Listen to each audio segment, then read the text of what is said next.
Detroit is just the place where it's happening. Always has been, and it still is. You're moving online. What's that all about?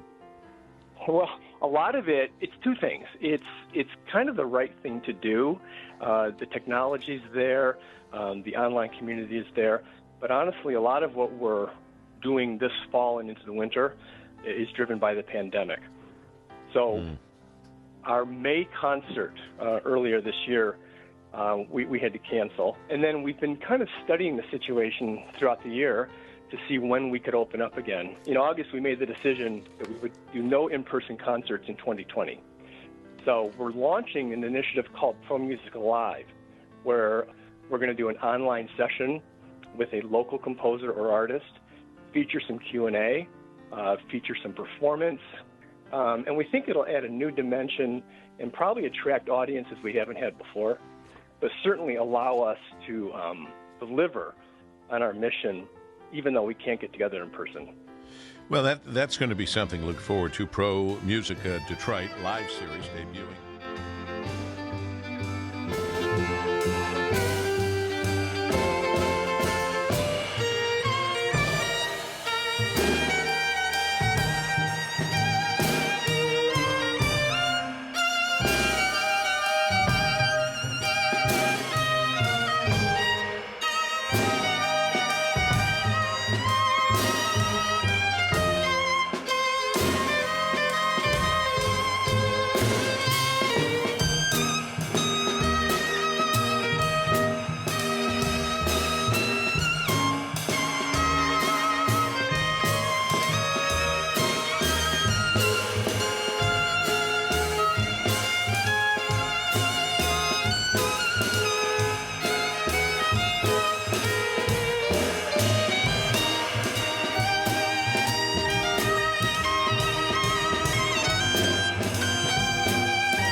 Good evening, and welcome to this last episode of our first season of ProMusica Live. I'm Cecelia Sharpe, and it has been my pleasure to host this innovative series, meet wonderful composers and performers, and to be a part of bringing it all to thousands of friends, old and new alike, via smartphones, tablets, laptops, and TVs. I would like to thank the generous individuals and organizations who sponsored this season. Without your support, none of this would have been possible. Tonight, we will take a look back at key moments from this season, going all the way back to November 2020, continuing through this past May. And along the way, we'll catch up with the musicians to find out what they've been up to and what they're doing next. So, without further ado, if you're ready, let's get started. You know, for years, probably the past 10 years or so, I've been doing a Fats Waller review, which was something that came out of nowhere. On the 100th anniversary of Fats Waller's birth, Jim Ruffin, late Jim Ruffin, who had a series that he produced at Grosse Pointe Unitarian Church, a jazz series, and he wanted to do a tribute. And he actually approached Marion Haydn, my good friend, and she said, "Oh, I think I know someone who could do this." And so, you know, I've been doing it ever since, and he has such a huge discography, and the amount of songs that he recorded. So there's a lot to draw from, so you can change it up all the time. This particular song, though, really struck me. It is one of the few pieces that, to my knowledge, Fats Waller never actually sang. He did record it, but only as an organ solo. Actually, you hear several recordings of it, who really made it quite popular, was Louis Armstrong. I just like the way it expresses a certain point of view.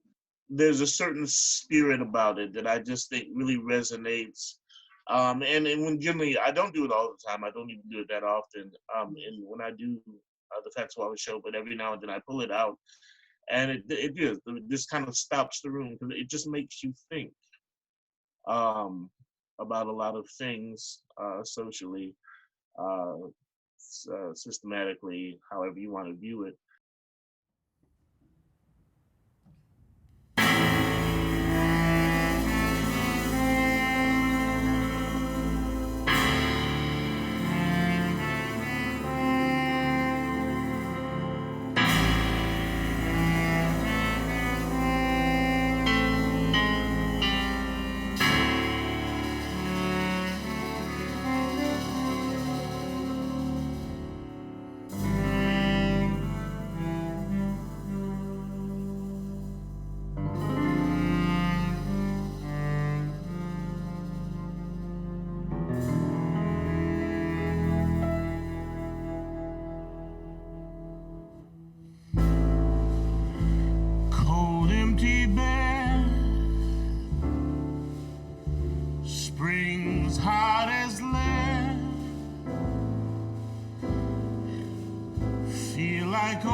From my house,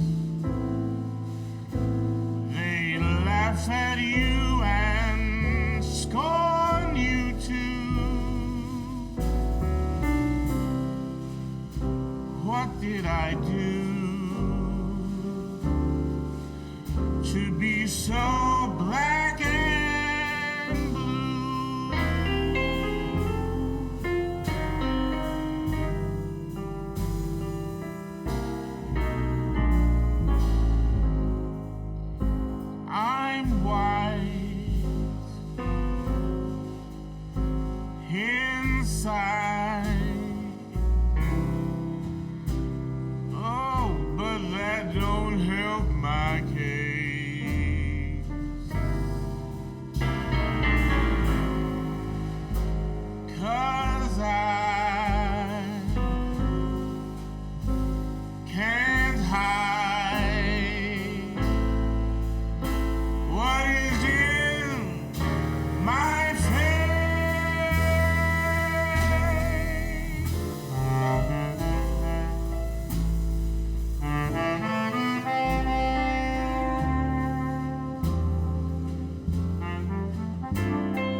How will it end? Ain't got a friend. My only sin is in my skin. What did I do to be so black and blue?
Hi, Alvin. Thank you so much for spending some time with us here on ProMusica Detroit Live as we wrap up this concert series that we were able to create.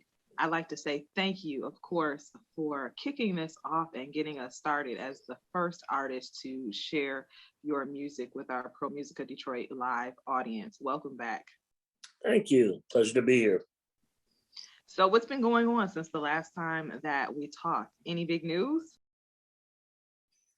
No, I'm very happy that things are starting. Well, really, yeah, happy that things are starting to open up. Slowly, as people feel more comfortable. So we're approaching our new normal, whatever that looks like. But just continuing to try to be active and progressive and use the time wisely and prepare for whatever lies ahead. Have you had any outdoor performances or any concerts since things have been opening up slowly? There have been a few. I've actually played the Dirty Dogs Jazz Festival about a month ago. Did a live concert back in, I think it was back in April at a church in Birmingham, which was actually very interesting. The way they staged it. Scheduled actually to be back at that same church later this month for a live on the lawn type of thing. And one of the churches that I work at, Hope United Methodist, we've been doing live Sunday services, weather permitting. It hasn't been possible lately with the weather we've been having, but we've been trying to do that as much as possible over the summer. So few things. That's good. I'm glad that you've been able to get out and perform live. What was it like to have your first live performance after about a year and a half of not performing in front of an audience? It was actually very nice. You don't realize how much you miss that component of it. You continue to try to, do virtual things and that's helpful. I can't tell you how helpful it was to have been invited for ProMusica, because that happened very early in the pandemic for me. And it was just so nice to be able to interact with other live musicians, even if the audience wasn't there. So I appreciate that opportunity. It gave great hope and impetus to continue working. But yeah, once you get in front of a live audience again and have that immediate interaction, it's amazing. You forget how important that is to what we do as artists, to be able to actually feel the connection. I think the last time we talked, you mentioned composing. I have spent the time, Unfortunately, I'm really not that disciplined as a writer. I write when I'm inspired to do so. I know some people, I know from reading people like Rachmaninoff, Stravinsky, they had set times they would sit down every day and they would write and it would come. Well, I'm not none of them. I can sit down and I'll just be sitting there. So, but I have done a lot of arranging and I'm tweaking of some things. I did a project at Carytown a few months back, a Gershwin Tribute, and we kind of threw it together because the dates kept moving around, and so when it came up, it was just like, okay, let's just go ahead and do it. And I did it with the same trio that we did the ProMusica with, Dave Taylor and Marion Haydn. And it turned out really well. And so, we've been tweaking that to try to build it into a larger show. I have actually been working on, it's not the cheeriest piece, but it's actually a choral piece, which is kind of a requiem for some of the people that I lost during the pandemic. And there's been interest like that already. So it sounds like you've been doing quite a bit in your own time. You don't have to be Rachmaninoff your Alvin Waddles, and that's enough all by itself, of course. So you don't have to work like Rachmaninoff. You can work like Waddles. Well, yeah, I just picked him because we both scowl a lot.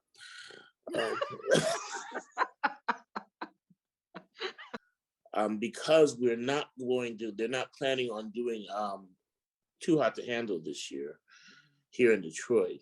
I'm going to do it in Chicago, but not in Detroit. Okay. They weren't quite ready to do it.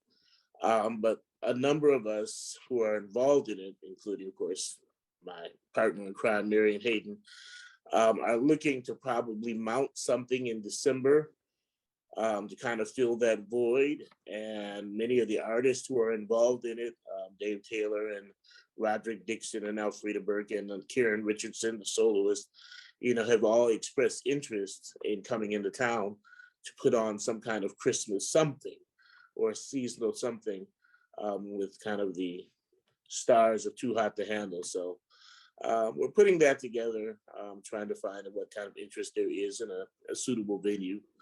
Because a lot of people, that it's important. It's an important piece for a lot of people.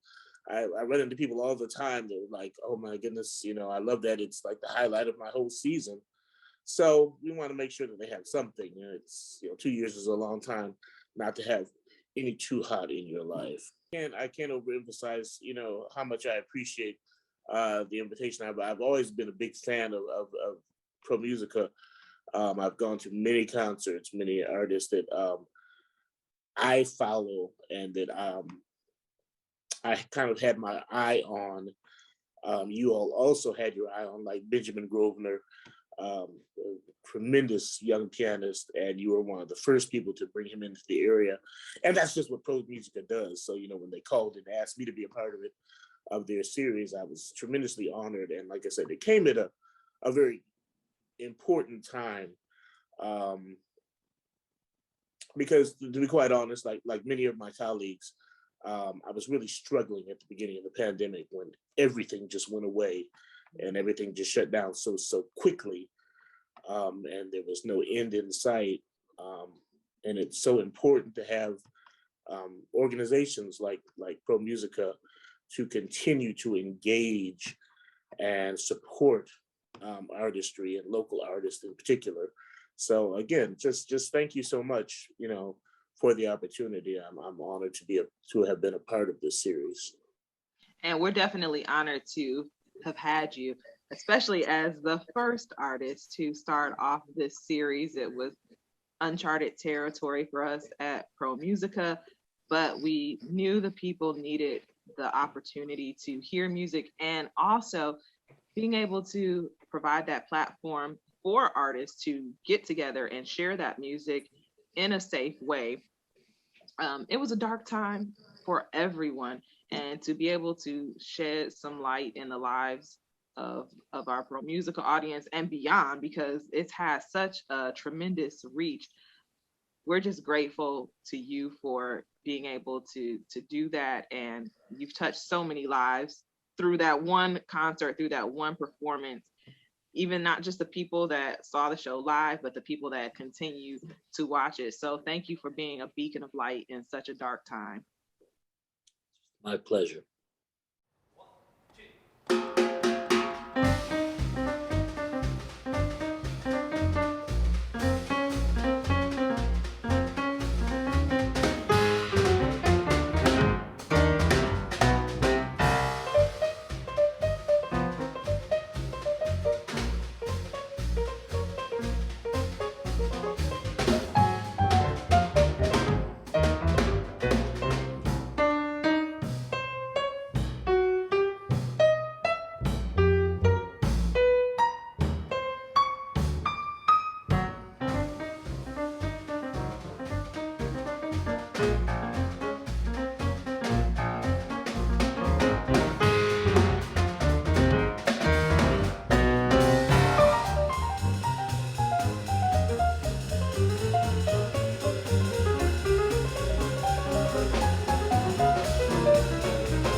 Angela, you have a, a huge, a broad variety that you're going to share with us today. Talk about how you selected this program for this ProMusica Live concert. I really wanted to do things that I haven't had the opportunity to do before. And it had been on my heart to do some spirituals a few years ago when I was doing a recital, and I never ended up programming them. So I said, why not? Now's the time, especially after the year we've had, and really giving exposure to new composers, to local composers, to Black American composers. And I didn't know if I could sing them as someone who's not Black. And I'm like, why not? Why not? And I love the music. And so here I am, just sharing what I can with these songs. And the Ride on King Jesus, I remember seeing Kathleen Battle's recording on YouTube and just like, wow, what an incredible artist. I mean, talk about repertoire, what she can do from classical to spirituals, and then singing spirituals to Salzburg Festival audience, and such a courageous performer. And so I wanted to do that version because I was inspired by her. And then Nora Duncan, who is at Wayne State University and a composer, I've worked with him, and he's written these beautiful arrangements of spirituals, and they just were published. So I really wanted to honor him and his incredible dedication to the city of Detroit and to Wayne State. And so I chose to sing one of his settings as well. Ride on, King Jesus, no man can hinder me. Ride on, King Jesus, ride on, no man can hinder me. For he is King of kings, he is Lord of lords. Jesus Christ, the first and last, no man works like him. For he is King of kings, he is Lord of lords. Jesus Christ, the first and last, no man works like him. King Jesus rides a milk-white horse, no man works like him. The river of Jordan he did cross, no man works like him. For he is King of kings, Lord of lords. Oh, Jesus Christ, the first and last. Oh, King Jesus rides in the middle of the air. Oh, he calls the saints from everywhere. Oh, ride on, King Jesus. No man can hinder me. Ride on, King Jesus. Ride on, no man can hinder me. He's the King, he's the Lord. Ah, yes, he's the King, he's the Lord. Ah, Jesus Christ, the first and last. No man works like him. Ride on, ride on, ride on, ride on, Jesus.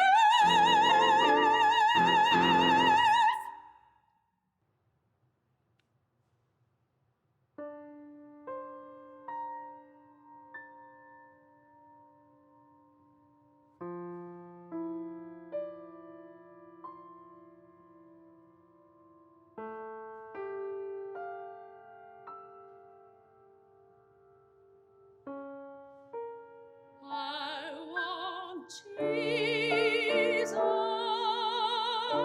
to walk with me.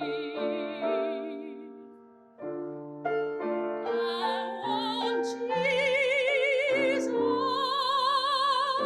to walk with me. All along my pilgrim journey, Lord, I want Jesus.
Hello, Angela. How are you?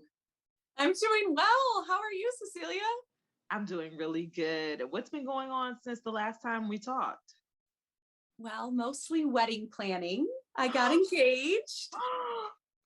Congratulations. Thank you. It was really soon after the performance. Uh-huh. And I watched with my family. And then my fiance was able to watch his family members all across the country. They tuned in too. It was really exciting. And then in February, we got engaged. So we're getting married in August. Oh my gosh, you're planning a wedding in like 8 months. Yeah, it's 6 months. 6 months. It was the most challenging thing was like, how do I pick music for my own wedding? Like I do this all the time. I sing at weddings, and like picking music for my wedding was like, it has to be perfect. Like it has to reflect us. And so that's been challenging, but so fun. And I'm really honored to have my voice teacher sing for my wedding, Caitlin Lynch. That's incredible. That is absolutely incredible. Congratulations on the engagement and the upcoming wedding. I have to ask the question, what are the colors? Oh, the colors: green, white, and a little bit of silver. My fiance's Irish, so I was envisioning like some Kelly green or like emerald green. So his sisters have red hair, so I wanted to just bring out their beauty, and so we decided on green. So the bridesmaids are doing green sequins. Oh, ooh, sparkly. Well, you have an opera singer, so I like a little bit of drama and a little bit of course. What else would I expect? The deal was sealed when he saw you performing on ProMusica, and he said, I better snag her and now make this official. His family was probably messaging him, I think it's time. I wouldn't be surprised. He has some amazing aunts that I know were rooting for me. So they were tuning in and commenting in the chat. It was really cool to see all the support from people I knew and people I didn't know. It was an amazing opportunity, and I'm so grateful to have that opportunity during this pandemic. Yeah, and we are grateful that you chose to share your gift with us and to share time with our ProMusica Detroit audience. So thank you so much. Oh, thank you. The wedding is enough coming up. However, on a different stage, do you have any performances or concerts coming up now that things are beginning to open up a little bit?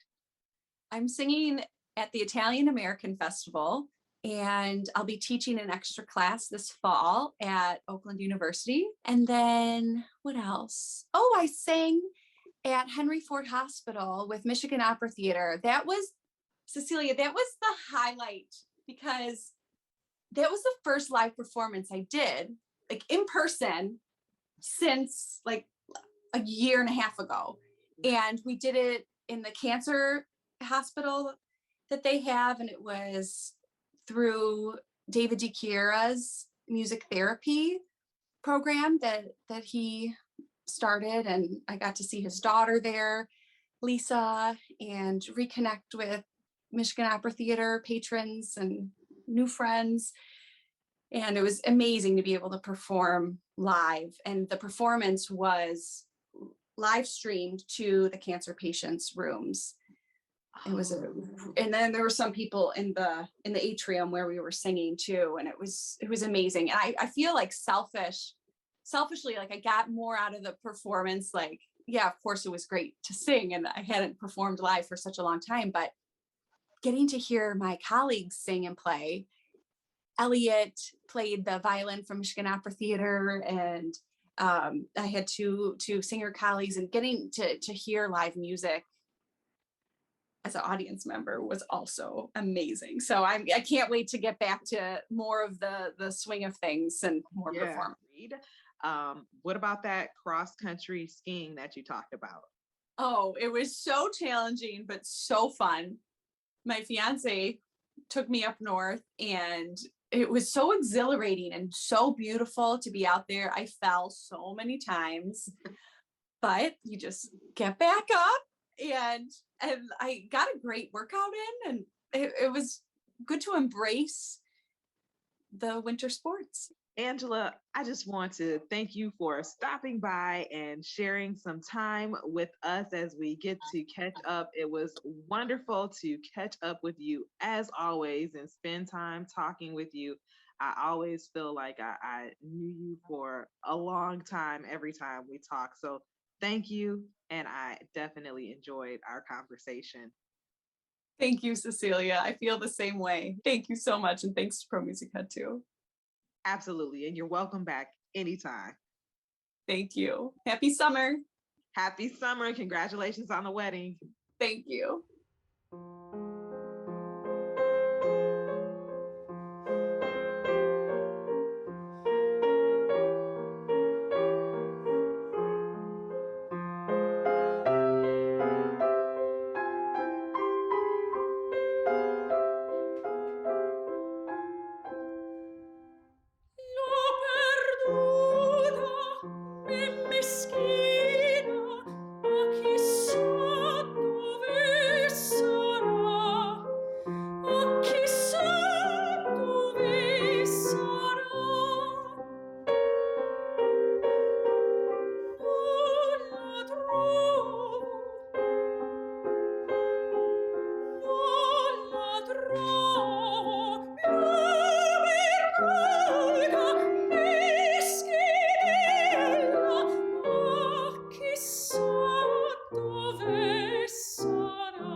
Tito was already doing it on his own before we put a name on Love Tito's.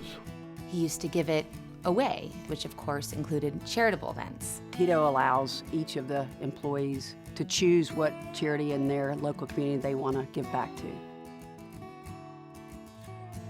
I think that's the end goal, is to do something that has meaning and purpose. We're here in this company to make the world a better place, and we like to think we're doing it through Tito's handmade vodka.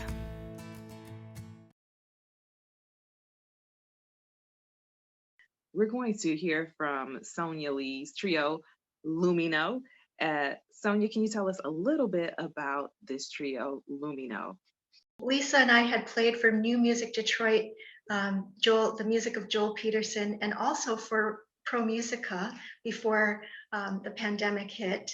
But we decided that we wanted to have a new music trio where we would play music of Charles Ives and Bartok. And so when the board members had asked to have me play with Lumino for this concert, we jumped at the opportunity. Even though the three of us are super busy, we really put it as our priority. And I have also played with Sean McDonald for over 10 years now. He's just a wonderful colleague and friend. So when this opportunity came up, I said, absolutely, we will do whatever we have to rehearse, socially distant, but I think the three of us just knew upon first reading that we were going to be a trio.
Sonia, I would like to welcome you back to the stage. You are not new to ProMusica Detroit, but I would like to welcome you to ProMusica Detroit Live Encore, where we are wrapping up this series that we were able to create here at ProMusica to highlight amazing artists here in Michigan, like yourself here in Detroit, and share it with not only our ProMusica audience, but the audience across the world, across the nation that was able to partake in your performance. So welcome back.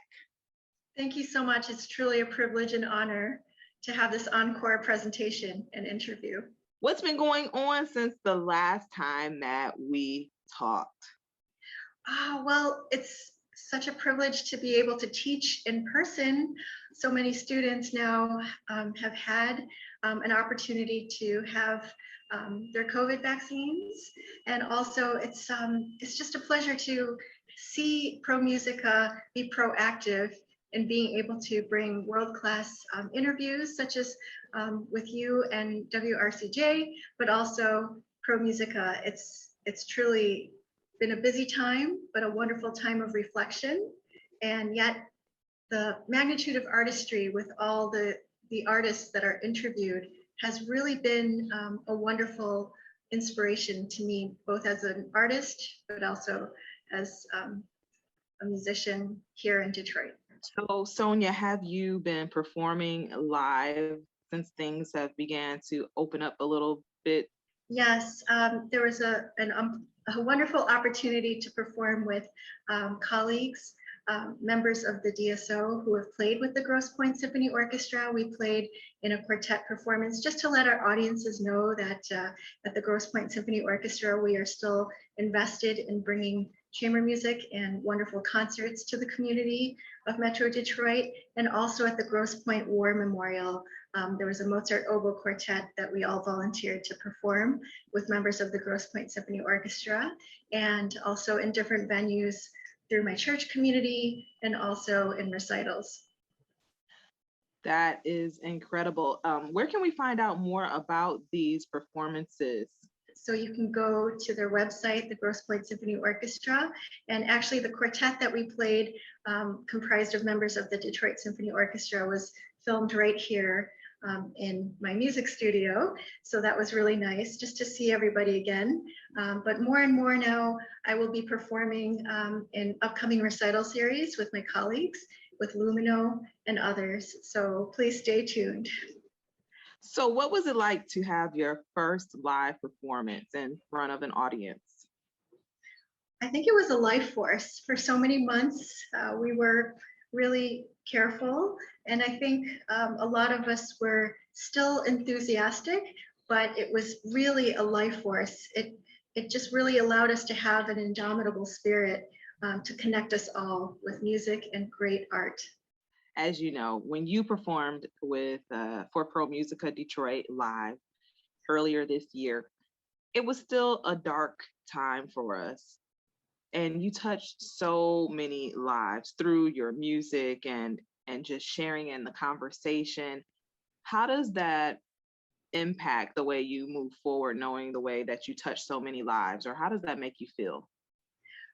Well, it was certainly one that inspired not only my family members, but also the community at large.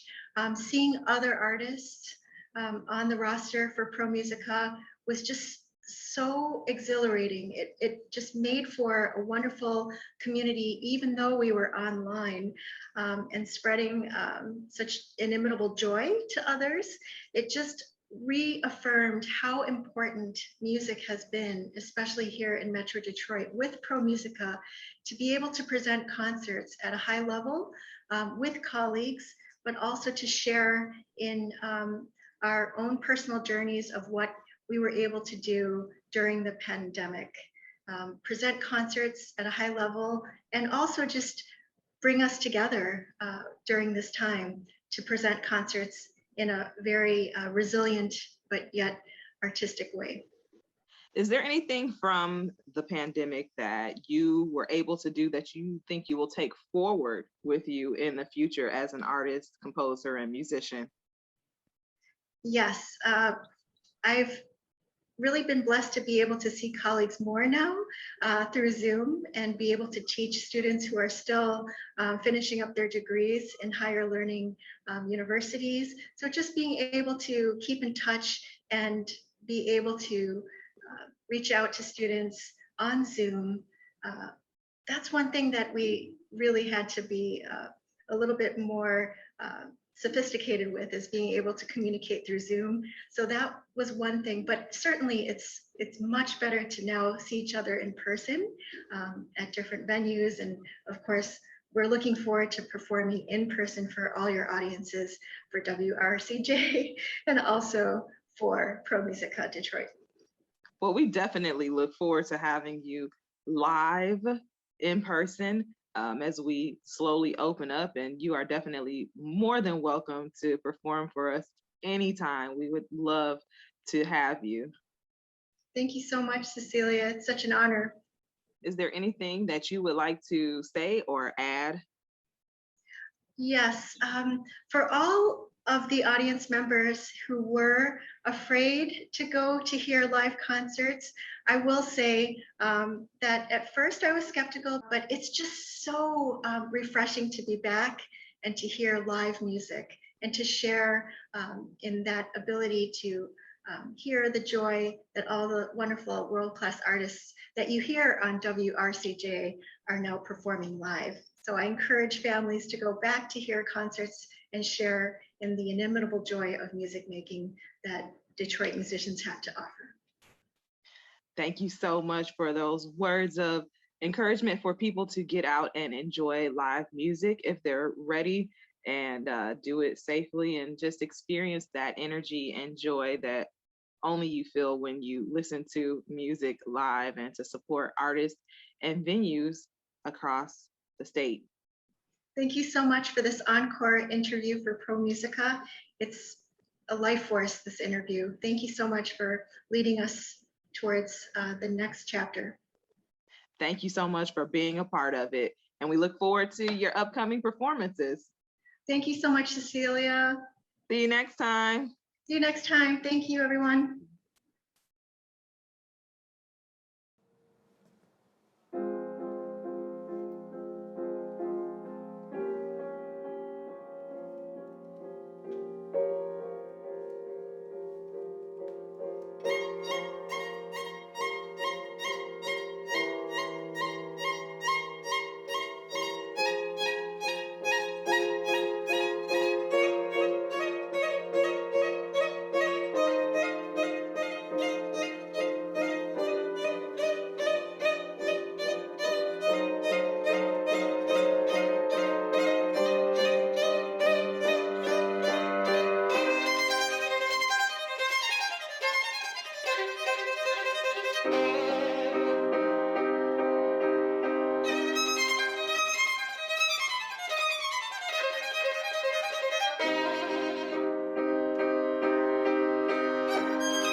I want to talk about your ventures in composing.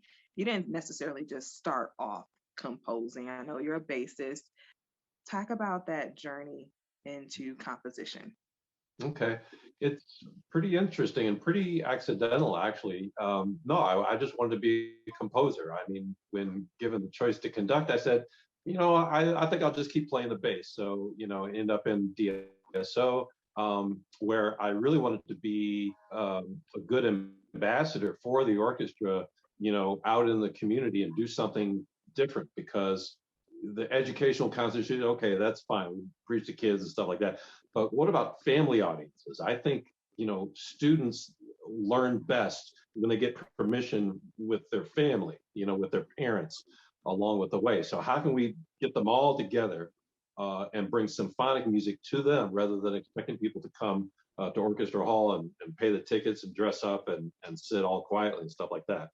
So I started Cut Time Players on this instrumentation by Igor Stravinsky, which was just 7 pieces, and we added flute, and I did Peter and the Wolf because I always thought it would work beautifully. So we were asked by Lyric Chamber Ensemble to do more, a whole family concert series.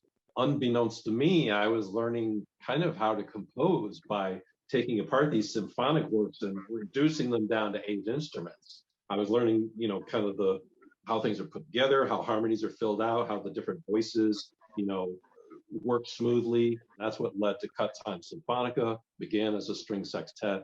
I started with writing about my fiance and I, how we met, how we got together, all that kind of romantic type of stuff. This is even before I started adding rhythm and blues and gospel elements. That was the second album that, I tried to get down, the second slew of compositions, which I called the Get Your Groove On album. I wanted to take classical music from the Viennese type of paradigm and put it squarely on the asphalt in America, in fact, in Detroit. So I did the title track, Get Your Groove On, which is a classical player taking a night out on the town looking for a dance groove. And almost instantaneously, I had the flash for the first 4 bars of Pork and Beans. And it even has lyrics, if you will. I love pork and beans, don't you? Really R&B type of thing, right? And then the contrasting second theme is like we're in Mexican town, and there's this huapango that keeps coming back, and that's where the shaker comes in, and where I invite the audience to come in as we pass out shakers and cowbell, for only one cowbell. So Get Your Groove On and Pork and Beans were just a watershed that I could blend, like William Grant still did, blend urban pop of his time, with classical counterpoint and development type of things. If one can write all these things out, one can weave together different kinds of music and poetry together to make new art forms. So that's what innovation is for me, and how I take my art to the next level, always. 1, 2.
So welcome back to ProMusica Detroit Live Encore, where we are looking back at the best of this series that we were able to share with not only our ProMusica Detroit audience, but people across the nation and the world.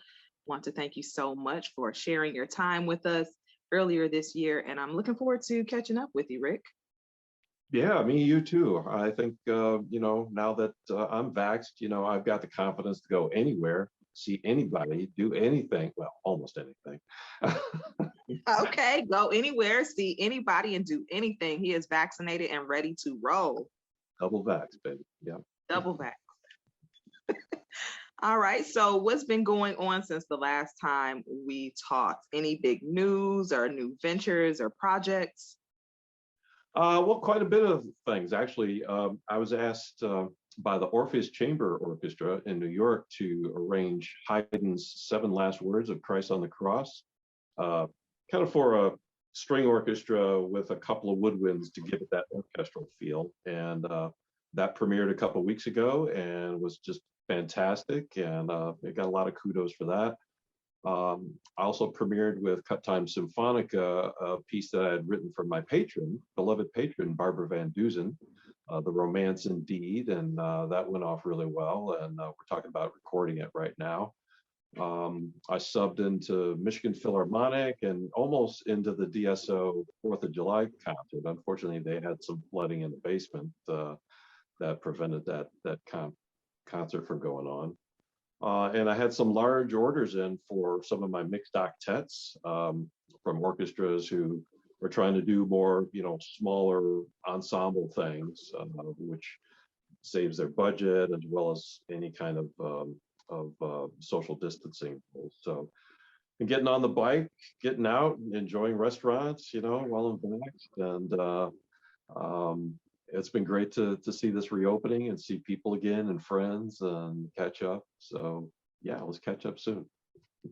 Congratulations on the new works that you have been doing and the commission. So congratulations on that. What was it like performing in front of a live audience for the first time after a year and a half of not performing in front of people? It was joy. I mean, just pure joy to have people there, engaged and responding, and you feel like you're directly playing for people. It's unbelievable the difference. When you performed, just like many of the other artists performed for ProMusica Detroit Live, it was during the darker time of the pandemic, and I think now we're starting to see the light. You were able to bring light and joy to so many people virtually. How does that make you feel to know that you touched so many people during a very, very dark time? Well, it really warms my heart, not only because we get to play again. That was one of the few times I've played at all during the pandemic, but to touch people and hear back that they were moved by this piece, or that piece, always touches my heart in any situation. But given the existential threat that a lot of us have felt in the last 18 months, music takes on a new meaning, particularly if it can help someone move forward, or heal others, or feel empathy for others, or understand, slightly different perspectives. This is part of human nature trying to improve itself always. And it doesn't start or stop with any one of us, but as a continuous line, and a collective that hopefully we can all learn what we need to do to head off upcoming crises like climate change. So, there's a lot to do. There's a lot more music for me to write. So I hope to get to work on that, perhaps with a commission or two, and make it for full orchestra as well. So, directors of orchestras, if you're listening, Rick Robinson is ready to write those pieces. So please reach out to him. so that you can have a new work to premiere, a new fresh piece. So please contact him. How can people reach you or find you in a safe way? In a safe way? Okay. No, Yeah. that's asking a lot. But I say head to cuttime.com. They can use the contact page or just email me at rick@cuttime.com. What have you taken away from the pandemic that you think you'll continue to utilize in the future? Boy, really good question. Well, as I was saying, given the fact that the crisis was so existential, I like using that to look at the larger picture and try to think, well, what hasn't been said? What is being ignored? So I'm going to try and keep the frame of mind that we had last year, because, there's still swords of Damocles hanging over all of our heads. And, many such ones, including Black Lives Matter and, sexism. And now it's going to be, who has a vaccine and who doesn't. The sense of injustice and inequality is going to plague us in a million ways. So I'm thinking towards music, writing a larger piece towards addressing some of those issues in a universal manner, which isn't easy to do, but that tends to be how I think. I'm a Unitarian Universalist, so I want my products to work for everyone. So, pork and beans. We talked about the recipe. Yes. You had a nice recipe in the last conversation. So I want to know, are you working on any pork and beans related type of recipes now in your music? What are you whipping up? Funny you should ask that, because pork and beans started this whole thing, man, if I could write out food, in music, the joy of eating great food, that would be a really great suite. So ever since that point, and that was 10 years ago, I had in mind to do foods that my dad liked, our dad liked, and it would include pork and beans. In fact, that might be a centerpiece, but shorter pieces that are, really sweet with the contrasting, tastes of like pecan pie and other summer picnic foods, maybe beer, that type of thing. So yeah, I do have in mind continuing to write music about food. and that's one of the bonding things, that brings us all together anyway. So pork and beans sure does that. Oh, yes. Is there anything else that you would like to share with the ProMusica Detroit live audience? Just that I wish everyone a really great summer, and hope everyone gets double vaxxed as soon as possible, especially those kids, so they can get back in school, and keep learning and keep thinking ahead about the, crises that might be just around the corner. So we all need to be smarter, and maybe squirrel a couple of nuts away and for rainy days, but thinking about the health of our families and ourselves. That's very good advice. Keep learning, thinking ahead, and storing those coins, those nuts, those resources for those rainy days. I think that's excellent advice. Thank you for those closing words as we wrap up this talk. Thank you so much for dropping by, spending some time with me here on ProMusica Detroit Live as we wrap up this series. I appreciate you being a part of it, and definitely look forward to more to come and all the recipes, the musical recipes you'll be whipping up for us. That's it. You bet. Thanks so much, Cecelia. Absolutely.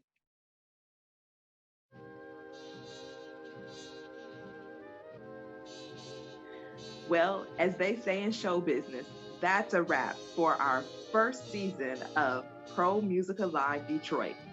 Look for more details about season 2 on social media, in your inbox, or at ProMusicaDetroit.com. I hope to see all of you in season 2, whether we're together in person online, or a combination of the two. I would like to take time to thank the ProMusica board, the production team, all of the musicians, and of course, you. I'm Cecelia Sharpe. Until the next concert, good night. All right, I'm gonna hide me. I'm gonna do too.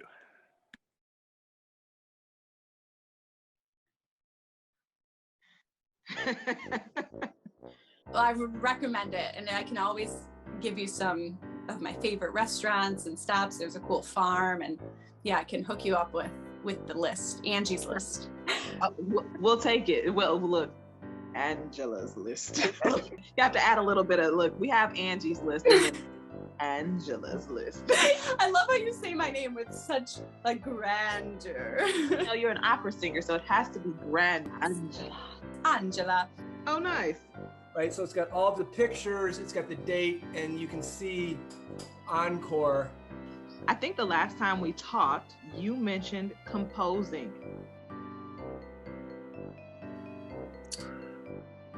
What'd I say?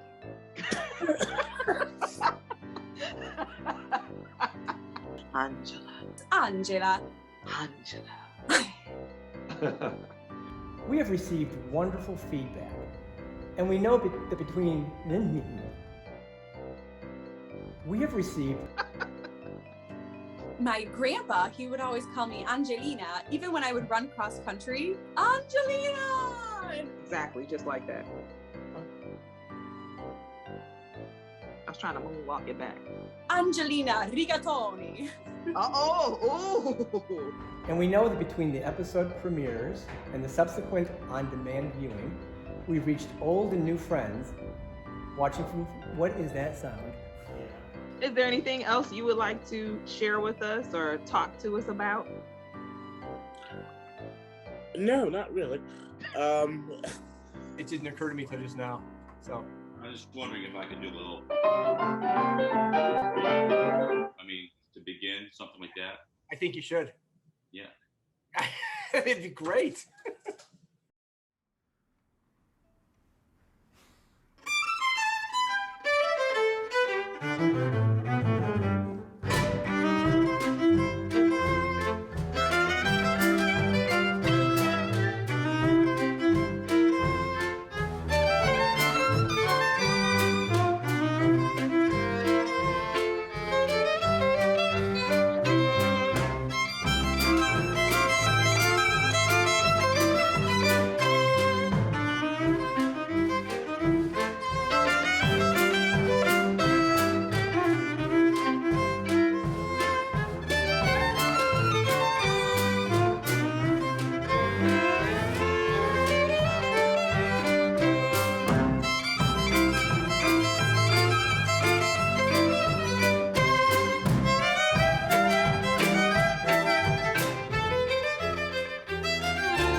some funk in there too. But you see my people- funk face, right? yeah, gotta have some funk. Detroit funk.